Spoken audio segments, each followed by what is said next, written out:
Before we wrap this up, Tune Tamasha, I didn't see this question near the bottom here, and this pricked my interest as well. With Rick, you have a darker Jack in episodes like Shades of Grey, where he's arguing in the briefing room about stealing to save our butts from alien invasion, and Red Sky, where he nearly shoots a priest or a an acolyte point blank in the head. Mm-hmm. How hard was it to manifest Dark Jack with Rick? You know where the darkest Jack comes is the child, the loss of the child. No, it's not where it comes from, but where you see the darkest one is actually on the ice when he's not familiar with what the Stargate program is. You know, when in Continuum, when you see that Jack, you see what that Jack was capable of if he hadn't been a part of the Stargate program. You know, like he's by the book. He's which is not the O'Neill that we know. You know, and that version also hasn't lost a child. Right. That's right. Yeah. And so I think that one of the things that you see with the Dark Jack is hints of the movie Jack O'Neill. Mm-hmm. You know, where let's blow it up. Let's this is the mission. This is what we're supposed to be doing here. You know. And Daniel Jackson is the stop, sober second thought to it all. But truthfully, if you see, the Kurt Russell version of Jack, you see the darker Jack there.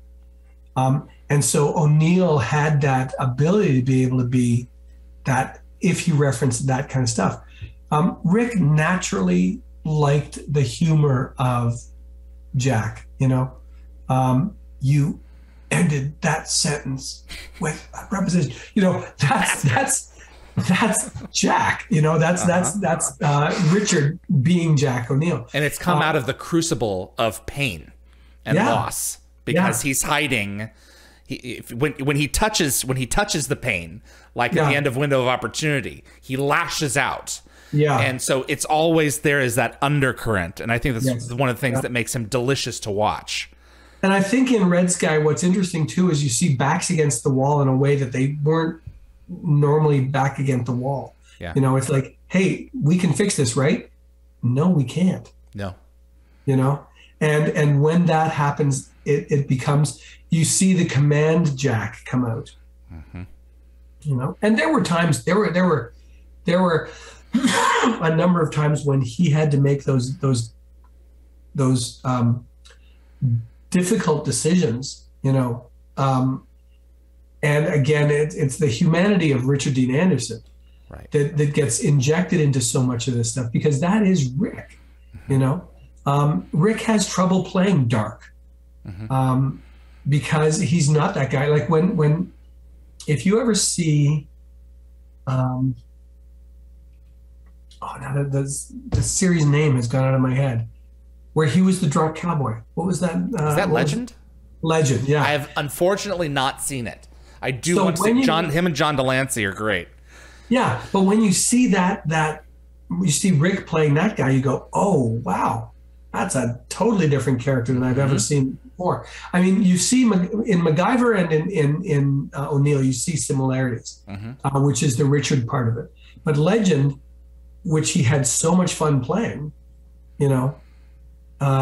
it's a different Rick.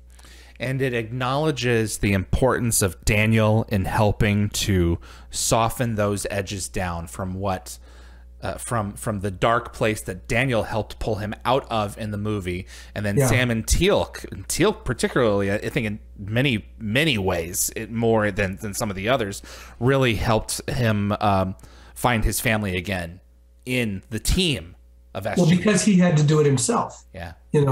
Teal'c was finding that himself. He was unhomed. Yeah. And in being unhomed and literally without a command structure. Yeah. He had no idea what to do. For this, you can stay at my place. Yeah. That's one of the best lines from the pilot. Yeah. Last question. Peace Rider wanted to know, it's my sidearm, I swear. Was this an ad lib, as far as you remember? Or was that in the script? I think it was in the script. Okay. It was in the script. I could go back and look at it to see. We could come up with some of the most amazing, ad libs. The ad lib that came out was the "You're MacGyver." That came out of Amanda's mouth and made everybody crack up. That was an ad lib. And the stuck on a glacier with MacGyver, didn't you set that up? Didn't you set up that gag? She came up and asked if it was okay if she did it, and I said yes. Yeah, because you're gonna blow a take. You know, you better ask your director. Yeah, absolutely, Martin. Privilege. Absolute privilege having you on once again. I feel the same way, David. Thank you. And all the continued success with you. Please tell Amanda hello the next time you see her. I will. And thank you again for everything that you have done to continue shining the light on the franchise as we move forward, sir. I'm here anytime you want to ask questions. I'm willing to answer them if I can remember them. But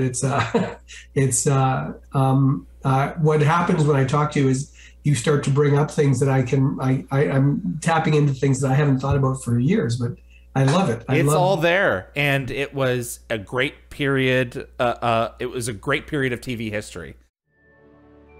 Thanks for watching this clip from Dial the Gate. You can find the full live stream shows on our YouTube channel or visit dialthegate.com for the complete schedule. See you on the other side.